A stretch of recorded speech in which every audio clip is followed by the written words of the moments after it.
नमस्कार, स्वागत है आपका हमारे YouTube चैनल कथा कलश में। आज हम सुनेंगे परशुराम के द्वारा पृथ्वी से 21 बार क्षत्रियों के विनाश की कथा। माहेश्वती सम्राट सहस्त्रार्जुन अपने घमंड में चूर होकर धर्म की सभी सीमाओं को लांघ चुका था।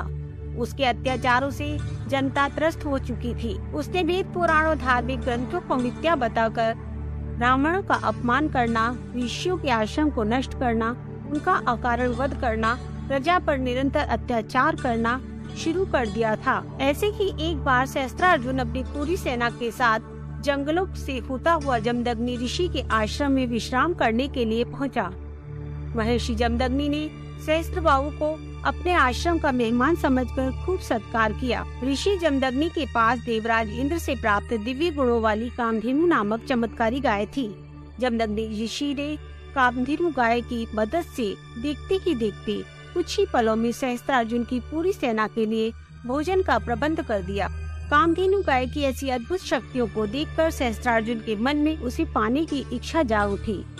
उसने ऋषि जमदग्नि से कामधेनु को मांगा, लेकिन उन्होंने मना कर दिया कि यह गाय ही उनके जीवन का भरण पोषण का एकमात्र जरिया है। सहस्त्रार्जुन ने क्रोध में आकर ऋषि जमदग्नि के आश्रम को उजाड़ दिया और कामधेनु गाय को अपने साथ ले जाने लगा।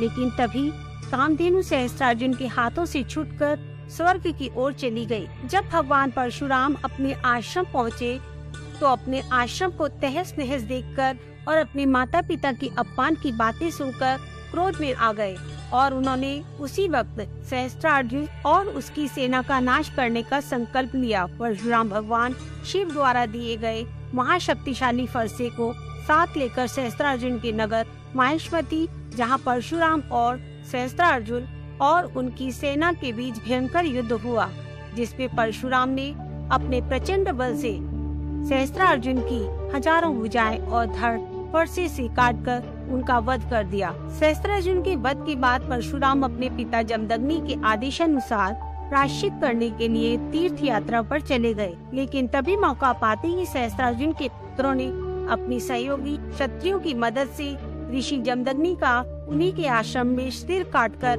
उनका वध कर दिया और आश्रम को जला दिया। तभी माता रेणुका ने सहायतावश अपने पुत्र परशुराम को विलाप स्वर में पुकारा।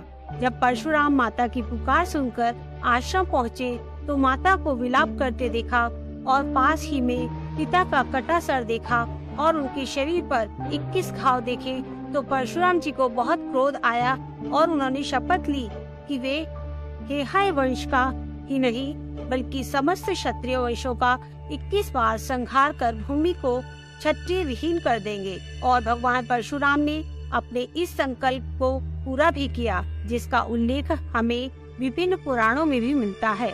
इस कथा से हमें यह शिक्षा मिलती है कि अपराधी और दुराचारी अपने साथ साथ अपने वंश का भी विनाश कर देते हैं। धन्यवाद।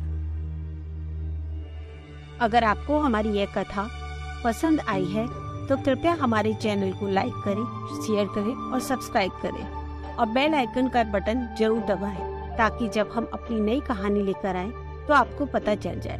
धन्यवाद। जय श्री कृष्णा। राधे राधे।